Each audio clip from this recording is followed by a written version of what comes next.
Hello, physics kids. We're going to be doing mechanics number 4 today. So let's jump right into it. There's a lot of neat stuff in this. We're kind of moving into getting really flexible with the physics that we're doing. And we start with a quote, of course. Quote today is one of my favorite quotes, "Be here now." What does that mean? Well, we spend a lot of time thinking about the past. We spend a lot of time worrying about the future. But if you could actually exist right now, right here, just stand in your skin for a second and breathe in and breathe out, you don't have usually nearly so much trouble right now, right here. And it's that way most of the time. So the ancients have given us this idea of be here now, relax, think about how good things are right now. It doesn't stay that way, we know that. But when time comes that it's really tough, let it be tough then. It doesn't have to be tough now.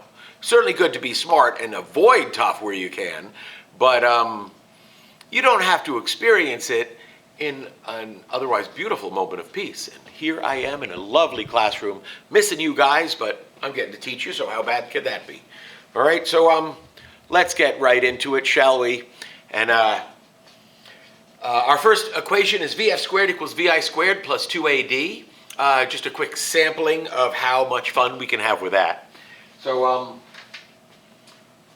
we have the problem, the car enters a highway at 4 meters per second, accelerates at 2 meters per second squared for 155 meters. How do we solve that? It says solve in the traditional fashion. What does that mean? You know what that means. Givens.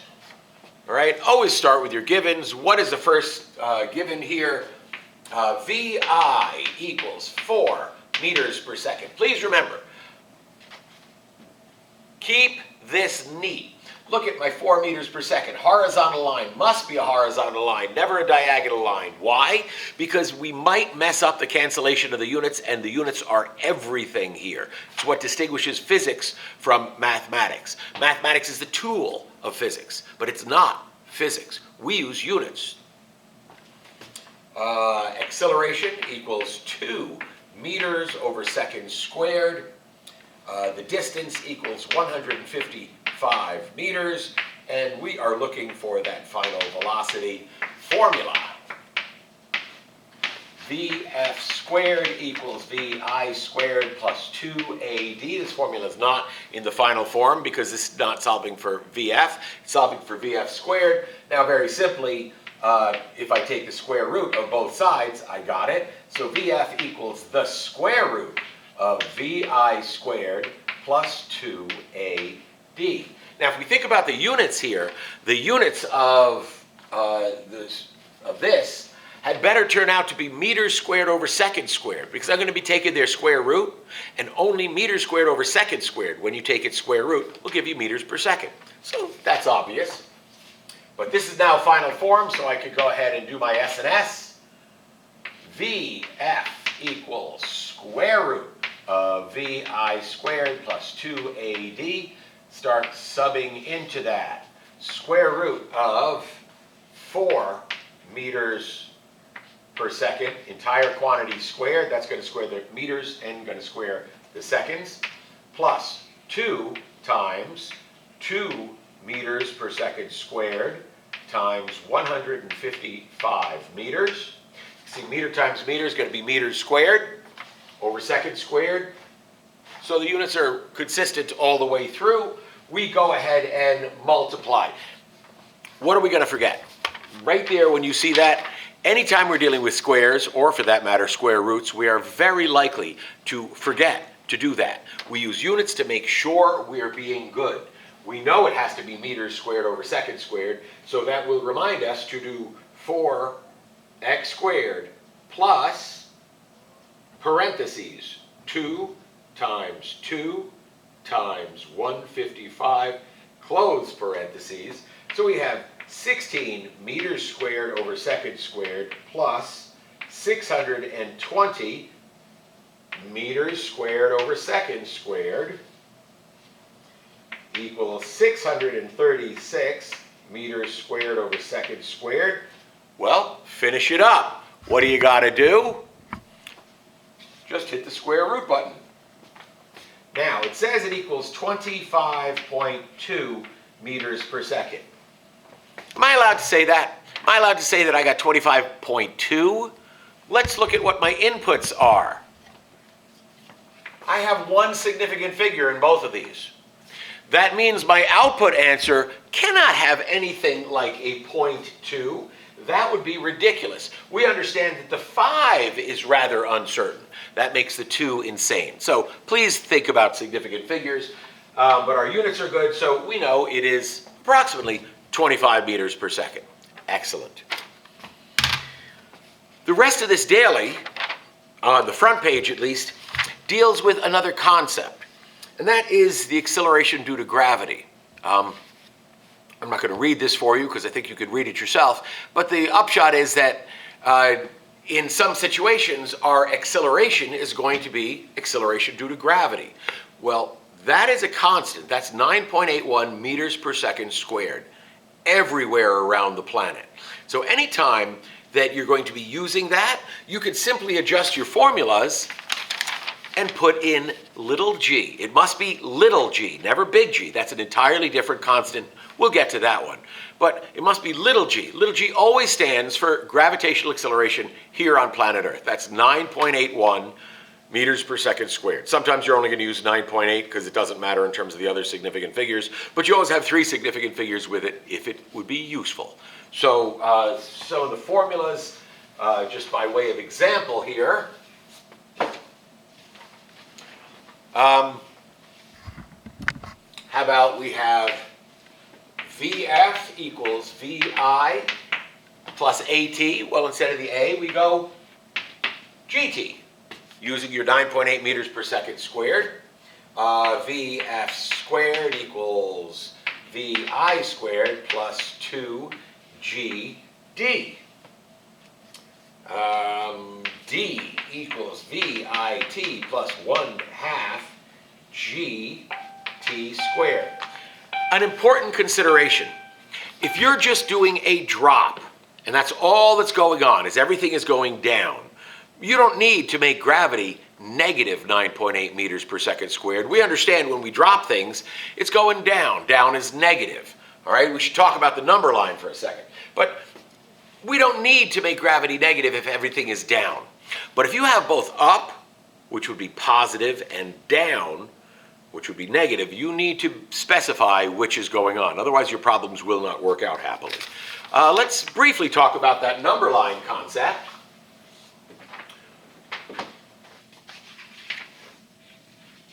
We have up and down number line and side to side number line, and we have some conventions that we're always going to use. Up is positive always, down is negative always. Where does that come from? If you're really good, after you die, where do you go? Is that a good thing? It's where it comes from, positive. If you're not so good, maybe really bad, if you go down after, what's that? Well, that's not so good, so that's negative. Does it really come from stuff so archaic in our history? You bet it does. But it could not be funnier than where the right and left comes from. How about right? Positive. Wonder why? Which hand are you using to write with? For most of you, it's your right hand. 100 years ago, if you were using your left hand, because that's just the way your brain works, you'd get in trouble because you're not supposed to use your left hand. You'd have a teacher trying to make you use your right hand. Is that crazy? It's crazy. So right-handed people are better. This is some of the crazy stuff that we inherit. So just remember it. Right and left. Left is supposed to be bad, so negative. By the way, it's not bad. You should never, if you're left-handed, start writing with your right hand and try to stop being left-handed. You're wonderful. So, but that's where our number lines come from. I get a kick out of that. I don't think we need to go over these particularly, but I'll give you the correct answers for the sample problems so you know whether you're doing them right. The first problem, the rock is dropped out of a physics room window. What's its final velocity after falling for 2 seconds? You know drop problems. You don't need me to tell you how to work drop problems. You know that's going to be about 20 meters per second going down. But because you're supposed to be working it all out, we do not use 10 meters per second squared for gravity. When you're working it out, you're using 9.8 meters per second squared, which means that is not the answer you're going to get. You're going to get 19.6 meters per second. Okay? However, because I only gave it to 2 seconds, you round to 20 meters per second, so it's all going to work out the same. A rock is thrown out a physics room window with an initial downward motion of 3 meters per second. Okay, we have VF squared equals VI squared plus 2GD. Why do we do that one? Just because it has a square in it again, and we just did it. I think we're good on it. So what answer do you get? Well, when you do it, as long as you didn't forget the squares and the square roots, you should get 12.9 meters per second. But because I only gave you 8 meters, not 8.0 meters, you would round that to 13 meters per second. That would be the answer for question number 2. Question number 3, the correct answer would be 94 meters. All right, so check your work, make sure you're doing good work, because I'm going to be giving you a test on all this stuff. If you're having any trouble, you're welcome to talk to me. Try the problem again. See where you messed up. The best thing you can do is follow your units. If the units work out, I bet you're getting the correct answer. On the back then, we have the first 5 equations. At this point, you should be starting to get a little bit more comfortable with using these first 5 equations. Okay, so why do we look at them? The first equation, a ball is rolling at a constant rate of 1.6 meters per second. How long will it take to roll 48 meters? I'll work this out with you. All right, givens. Well, we have the velocity is a first given, 1.6 meters per second. The distance is a given, that's 48 meters. The time is what we're wondering about. So the formula, first basic physics formula, velocity equals distance over time. Okay, but we're looking for time. So we need to get time on the top. You always need to get time, or you always need to get anything you're solving for into the numerator. You can't solve in the denominator. Then you're getting the reciprocal of what you're looking for. It doesn't really work well. So now we have D equals T times V. We're looking to get T by itself, so how about we divide both sides by V? That's going to give us, when we cancel, that's going to give us our final form of the equation. That's time equals distance divided by velocity. Are we sure the algebra is correct?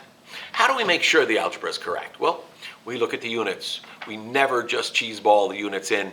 We look at the units carefully, so do that. All right, so equals equals 48 meters divided by 1.6 meters per second. Well, are the units going to work out here? Remember how we do this? Make sure you're taking a good look. To get rid of the meters per second here, if I multiply seconds over meters, that'll cancel everything. So whatever I do down here, I have to do up here. So I have meters over 1, that's what it really is, times seconds over meter. Meters cancel, and I have seconds. Is that what I'm looking for? Looking for time. Time is seconds. So when I solve this, I end up with 30 seconds. Not a big problem. All right? You check and make sure. Does it seem reasonable? 48 over 1.6? Yeah, that seems reasonable. All right? So that's the first problem. The next problem. We use the formula acceleration equals change in velocity over time. We've done a ton of those, so I'll just tell you the correct answer for that is your 4.9 seconds. Okay? Make sure you got that. The next one is VF equals VI plus AT. Also, we've done a ton of those problems. So the final answer for that is 110 meters per second. Not a big problem. Check and make sure you got it. Let's do the last 2 problems, though. I'll work them out for you so you can make sure you're doing them just right. All right, so how far up does a person have to jump to remain in the air for 2 seconds? This is funny. There was an ad in, I think it was a bunch of like high-level magazines talking about athletes, scholars, and in one of the ads it said, this is for the basketball player who can remain in the air for 2 seconds while doing a layup and knows the physics that got him there. That's great. Let's see how high up the person would have had to have jumped to remain in the air for 2 seconds. Now, the fun thing is, if I ask you, hey, have you ever seen, like in basketball, somebody jump and stay in the air for 2 seconds? You'd probably go, yeah, it seems like that. Let's do the physics. And remember, you can't cheeseball physics. You either have gone up this far or you have not been in the air for 2 seconds. So somebody going up and down on a basketball court, you must be going up for 1 second and you must be going down for 1 second. Those of you who are good at drop problems already can see right into this one. But let's take a look at it. So this becomes then clearly a 1 second drop problem. All right? So the givens, the givens here are going to be, well, your time is 2 seconds, but we have immediately divide that in half. So the time is 1 second. And our acceleration is, notice how I write that now? A equals G. And I could just leave it at that. You know that, and we're just doing a straight down problem, so we don't have to make it negative, but it's going to be your 9.8 meters per second squared, A equals G. And we also, very importantly, have a VI. When we're up and down, we're starting the problem here and dropping, our VI equals 0 meters per second, right? We really want that right here, 0 meters per second, and we're looking for the distance. How high does somebody have to jump in order to do this? So, formula then, D equals VIT plus 1/2 AT squared. Now remember, we're going to drop out the VIT term, but in order to do that, I must say VI equals 0, and 0 will not fly ever in this class. Put down the units, 0 meters per second. Then we say, therefore, D equals 1/2 AT squared. Now, understand, D does not equal 1/2 AT squared unless your initial velocity is 0. Then that's fine. But the only way you could say this, and thus make it a lot simpler, is by justifying it, by saying VI is 0 meters per second, therefore D equals 1/2 AT squared.